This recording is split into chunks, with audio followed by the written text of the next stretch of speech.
ఎమ్మెల్యేల అనర్హత పిటిషన్పై విచారణలో సుప్రీంకోర్టు కీలక వ్యాఖ్యలు చేసింది. పార్లమెంటరీ ప్రక్రియను ఫ్రస్ట్రేషన్కు గురి చేయొద్దని కామెంట్ చేసింది. కాగా ఈ పిటిషన్పై విచారణను ఈ నెల 18కి వాయిదా వేసింది సుప్రీంకోర్టు.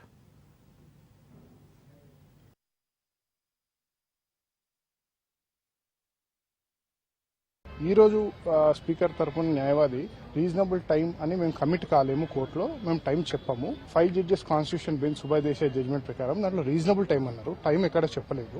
సో మేము కమిట్ కాము అని చెప్పడం జరిగింది ఆయన. సో మేము ఆర్గ్యూ చేసి 10 నెలలు అయినాయి. మేము ఎస్ఎల్పీ వేసిన తర్వాతనే నోటీస్ ఇచ్చింది స్పీకర్, నోటీస్ ఇచ్చారు. అండ్ రిట్ పిటిషన్ ఫైల్ చేసినాక 7 మంది ఎమ్మెల్యేల పైన ఇప్పుడు నోటీస్ ఇచ్చారు. సో మేము ముందుకు వస్తే గానీ స్పీకర్ తనంతా తాను డిసైడ్ చేస్తలేరు. ఈ రోజు 2 జడ్జెస్ బెంచ్ కాంబినేషన్లో ఉన్నారు. మేము అదే ప్రెస్ చేయడం జరిగింది. ఆల్రెడీ 3 months అన్నారు. మీరు ఇచ్చిన నోటీస్ ఏదైతే మీరు చెప్తున్నారో కోర్టుకి, ఆ రోజు నుంచి మీరు డిసైడ్ చేయాలి 3 monthsలో. That is the law. 10 months అయిపోయినాయి కాబట్టి మీరు 1 month లోపలనే ఇప్పుడు డిసైడ్ చేయాలి డే టు డే బేసిస్ మీద అని మా వాదన ఉండే. ఇద్దరు ఎమ్మెల్యేలకైతే అసలు అవసరం లేదు అడ్జుడికేషన్, ఎందుకంటే ఒక ఆయన కంటెస్ట్ చేశారు, ఇంకొక ఆయన వాళ్ళ డాక్టర్కి ప్రచారం చేశారు. సో వాళ్ళకి అసలు అడ్జుడికేషన్ కూడా అవసరం లేదు. It is an open and shut case.